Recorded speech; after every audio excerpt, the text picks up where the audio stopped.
तो गाइस, हमने last lecture में देखा था कि टाइप ऑफ इन्वर्जन कौन कौन से होते हैं और वहाँ पर हम किस टाइप से इन्वर्जन बना सकते हैं। अब हम यहाँ देखेंगे कि वेलोसिटी एनालिसिस कैसे होती है, मतलब हम किस टाइप से वेलोसिटी को फाइंड आउट कर सकते हैं किसी भी मैकेनिज्म का। यहाँ पर दो मेथड दिए गए हैं, एक है आई सेंटर मेथड, एक है रिलेटिव वेलोसिटी मेथड। तो हम यहाँ सबसे पहले आई सेंटर मेथड देखते हैं। सबसे पहले यह जानना ज़रूरी है कि आई सेंटर की डेफिनेशन क्या है। यह एक ऐसा पॉइंट है जिसके अबाउट बॉडी रोटेट करती है।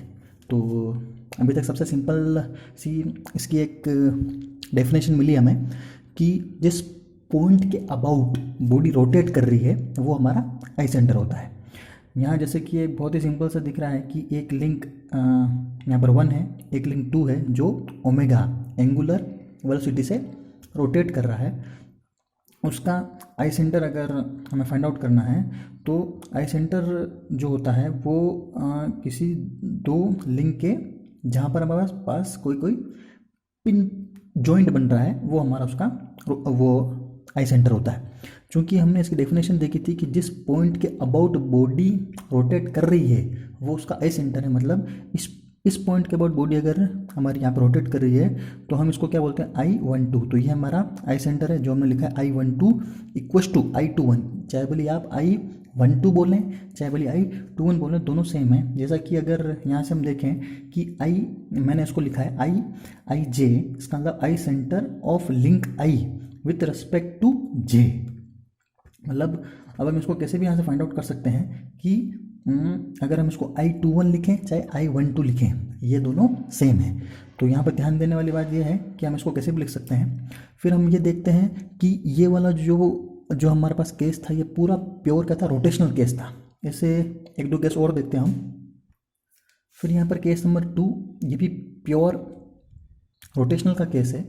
सपोज करो ये एक हमारे पास लिंक है जो कि फिक्स्ड लिंक है, ये वाला लिंक 2 है, इमेजिनरी सर्कल है। सपोज ये से हमने बना रखा है, चूँकि यहाँ से लिंक 2 जब यहाँ से रोटेट करेगा तो अब ये रोटेट कैसे करेगा, चूँकि लिंक 1 का अगर सेंटर अगर यहाँ पर है, सेंटर के अबाउट अगर पूरा यहाँ से रोटेट कर रहा है तो ये पूरा सर्कल बनाएगा। तो जिस ये वाला इसी पॉइंट के अबाउट लिंक 2 रोटेट कर रहा है, इसका मतलब इसका आई सेंटर क्या होगा यहाँ पर, मतलब I12 equal to I21। Same वापस हम यहाँ से थर्ड पॉइंट देखते हैं। यहाँ से लिंक 1 ये रहा, लिंक 2 ये पूरा यहाँ से, अब ये इसके अबाउट रोटेट कर रहा है, इसका मतलब इसका आई सेंटर कहाँ होगा यहाँ पर, तो I12 इक्वल टू I21। तो हमने 3 केस देखे थे, तीनों केस थे वो थे प्योर रोटेशनल के केस थे। अब हम चौथा केस देखते हैं, ये है प्योर ट्रांजिशनल का केस है। सपोज करो ये हमारे पास एक ये लिंक दिया हुआ है, ये दूसरा लिंक है, इसके अंदर एक 2 पॉइंट दिए हुए हैं, पॉइंट A पॉइंट B।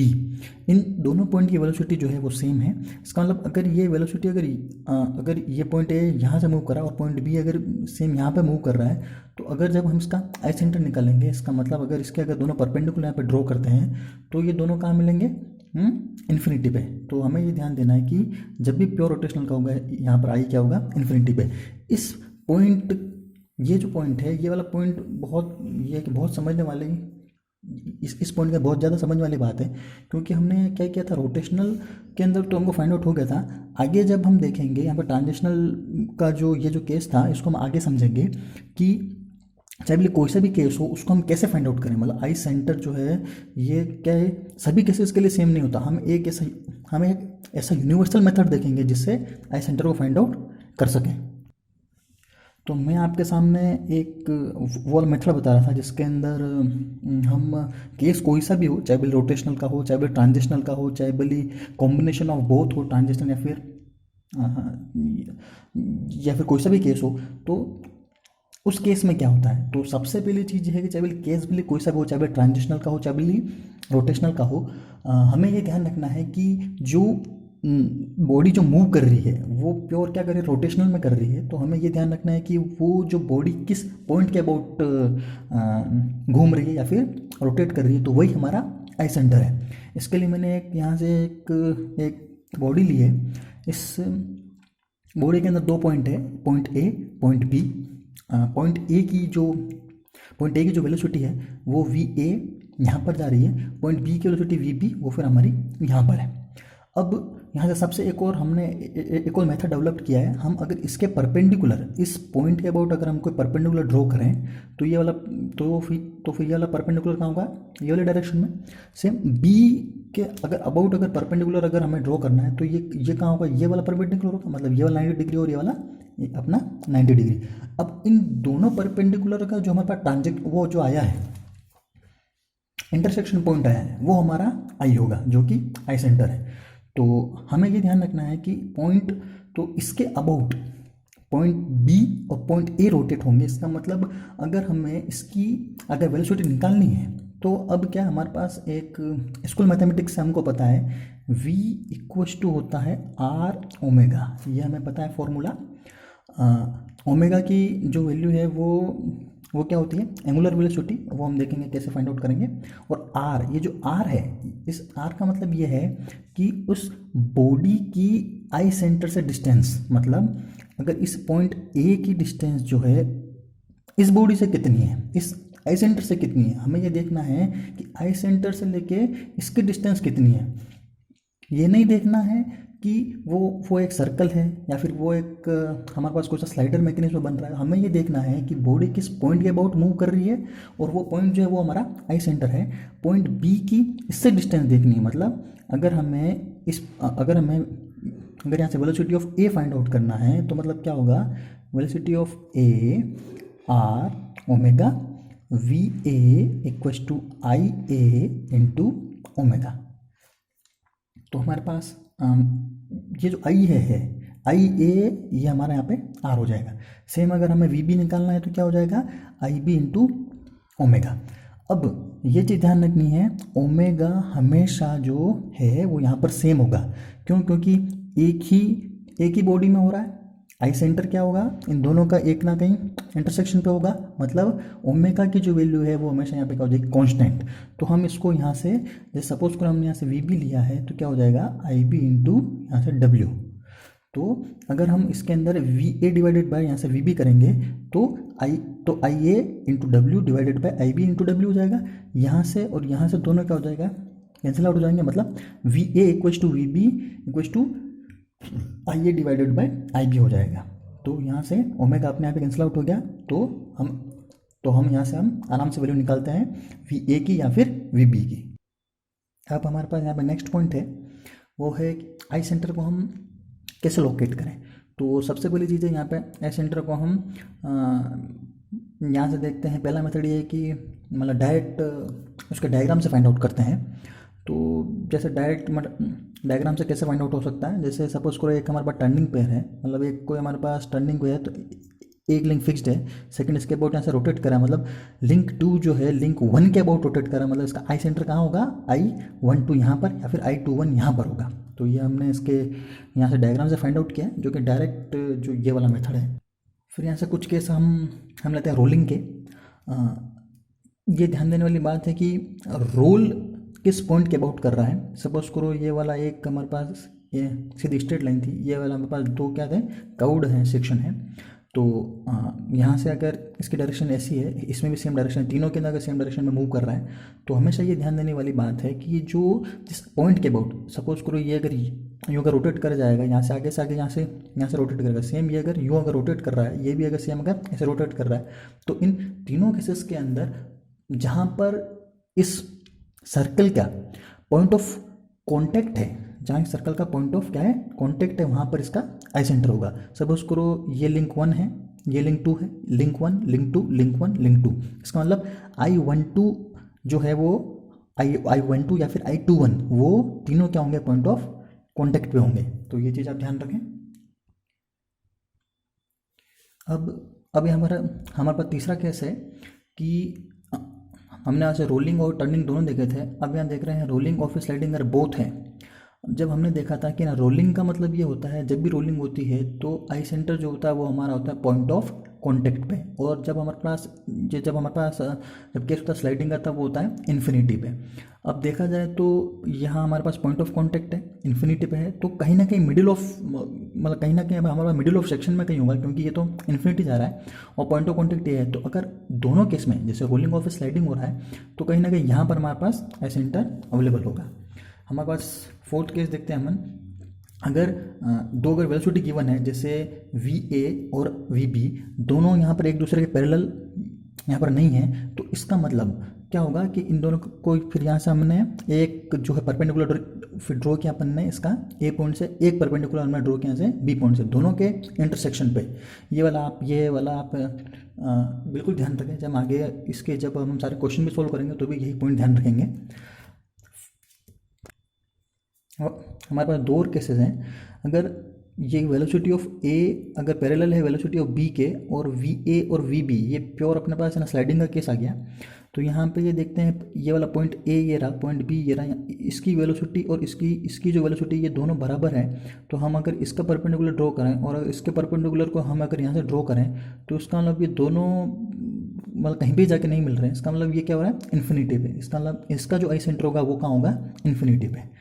फिर हमारे पास एक और छठा केस है कि अगर वी ए जो पैरेलल है वो वी बी के, लेकिन वी ए और वी बी की वैल्यू जो है वो सेम नहीं है, तो फिर क्या होगा, सपोज करो ये वाला यहाँ से लेकर यहाँ तक ही आ रहा है और ये वी बी ये आपको यहाँ से यहाँ तक है, तो वी ए से जो हमने यहाँ से फाइंड आउट किया है इसका, और वी बी को जो फिर हमने यहाँ से परपेंडिकुलर यहाँ से ड्रॉ किया है, तो कहीं ना कहीं किसी के इंटरसेक्शन पर मिलेगा। इसका मतलब आई सेंटर जो है वो आपका यहाँ पर होगा। तो यहाँ से हमने कुछ केसेस देखे थे जिसके अंदर हम आई सेंटर डायरेक्टली इंस्पेक्शन मेथड से हम यहाँ से फाइंड आउट कर सकते हैं। अब यहाँ हमारे पास एक सिंपल सी प्रॉब्लम है जिसमें हमको आई सेंटर भी फाइंड आउट करना है, और फिर यहाँ से हमको वी पी की वैल्यू फाइंड आउट करनी है, वेलोसिटी ऑफ पी जो कि यहाँ पर है। तो अब हम देखते हैं इसको फाइंड आउट कैसे करेंगे। यहाँ पहले क्वेश्चन को समझते हैं। पी पॉइंट ये रहा जो कि यहाँ से 20 डिग्री से यहाँ से एंगल बना रहा है इसका, और पी क्यू जो है ये वाला पूरा लिंक है। पॉइंट पी पर वेलोसिटी ऑफ पी यहाँ से फाइंड आउट करनी है। पॉइंट क्यू जो कि 45 डिग्री पे है, और वी क्यू की वैल्यू हमारे पास गिवन है 1 मीटर पर सेकेंड। तो आप देखते हैं कि जो हमने जितना सीखा है आई सेंटर से, तो फिर यहाँ से फाइंड आउट कैसे कर रहे हैं। तो हम यहाँ सबसे पहले हम ये देखते हैं कि इसको फाइंड आउट कैसे किया जाए। तो अब सबसे पहले यहाँ से आई सेंटर को लोकेट करना है। तो पी से कोई हम यहाँ से परपेंडिकुलर ड्रॉ करते हैं जो कि ये डायरेक्शन में होगा। यहाँ से हमने कोई परपेंडिकुलर ड्रॉ किया, और क्यू से हम कोई एक और परपेंडिकुलर ड्रॉ करते हैं जो कि ये डायरेक्शन में होगा। यहाँ से पी को थोड़ा और सही बना लेते हैं। यह तो ये हमारे पास परपेंडिकुलर बन गया। एक हमने पी से ड्रॉ किया और एक हमने क्यू से ड्रॉ किया। ये हमारे पास इसका आई सेंटर आ गया। ये हमने यहाँ पर इसको आई को फिर हमने यहाँ से लोकेट कर दिया। अब चूंकि ये वाला हमारे पास टोटल कितना हुआ गया, यहाँ से एंगल होगा 90 डिग्री। इसका मतलब ये वाला पूरा 90 डिग्री होना चाहिए था। सपोज करो ये हमारे पास टोटल कितना होगा 90 डिग्री, और अगर हमारे पास ये वाला 20 डिग्री गिवन है, तो ये वाला हमारे पास कितना हो गया 70 डिग्री। अब हम यहाँ देखते हैं ये वाला अगर हमारे पास 45 डिग्री है, तो ये वाला जो एंगल है, ये वाला एंगल कितना हो जाएगा हमारे पास, ये फिर से ये क्या हो जाएगा हमारे पास 45 डिग्री हो जाएगा। ये वाला छोटा एंगल जो ये हमारे पास कितना हो जाएगा 45 डिग्री। तो ये हो गया हमारे पास टोटल 90 डिग्री। ये वाला अगर हमारे पास अगर फिर से 90 डिग्री है, तो ये वाला कितना हो जाएगा 45 डिग्री। चूँकि चूँकि यहाँ से पूरा ये क्या सिंपल मैथमेटिक्स है। इसका मतलब अगर पूरा है, अगर किसी पॉइंट पर अगर ऐसा होता है, तो ये टोटल कितना होना चाहिए 180 डिग्री। इसका मतलब ये 45 ये 45 ये 45, तो फिर ये भी हमारे पास कितना हो जाएगा 45 डिग्री हो जाएगा। तो अगर 70 डिग्री है, ये अगर हमारे पास कितना है 45 डिग्री है, तो 7 और 4 11 115। और इसको अगर हमारे पास तीनों ट्रायंगल हैं, मतलब अगर ये अगर पूरा ट्रायंगल है, तो फिर यहाँ से ये वाला जो है, मतलब ये वाला निकालने में कोई हमारे पास प्रॉब्लम नहीं होनी चाहिए। 180 में से अगर 115 अगर यहाँ से निकलता है, 180 में से 115, तो 5 ऐसे निकल गया, 7 में से 1 गया तो 6, तो ये हमारे पास कितना हो जाएगा 65 डिग्री। तो ये हमारे पास तीनों एंगल आ गए यहाँ से।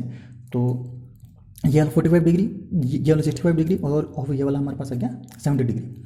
अब चूँकि हमें पता है कि V = R ओमेगा होता है, ये वाला सिंपल सा फॉर्मूला है।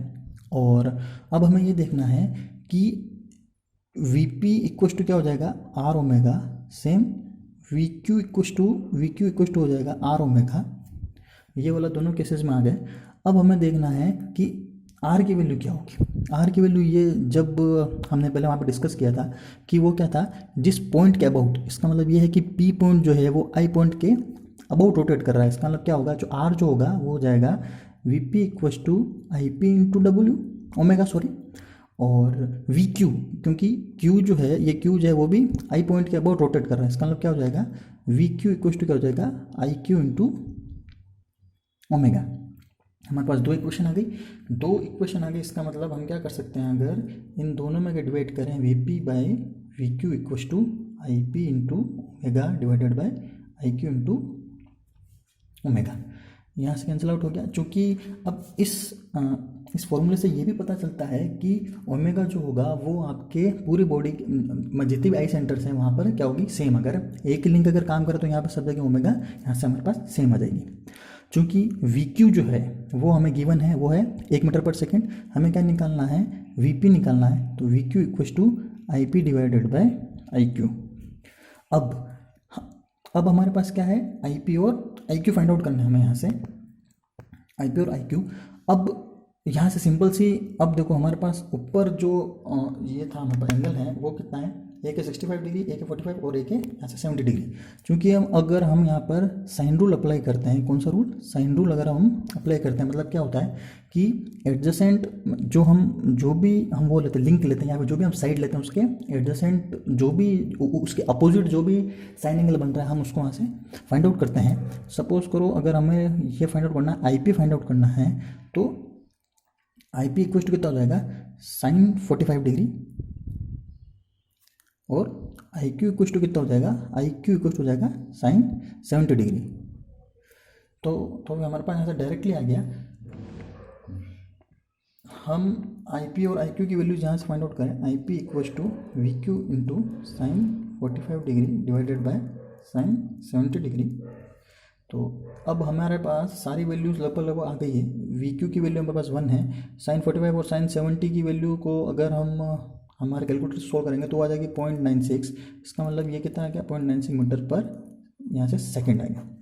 तो यहाँ से देखने वाली बात यह है कि हमने आई सेंटर के थ्रू यहाँ से कैसे फाइंड आउट किया, तो ये बहुत समझ वाली बात है कि यहाँ पे साइन रूल अप्लाई करके हम यहाँ से हमने ऐसे फाइंड आउट कर लिया, तो ये चीज़ बहुत इंपॉर्टेंट होगी गाइस। थैंक यू, और कोई सा डाउट हो तो फिर आप मेरे से पूछ सकते हैं। Thank you.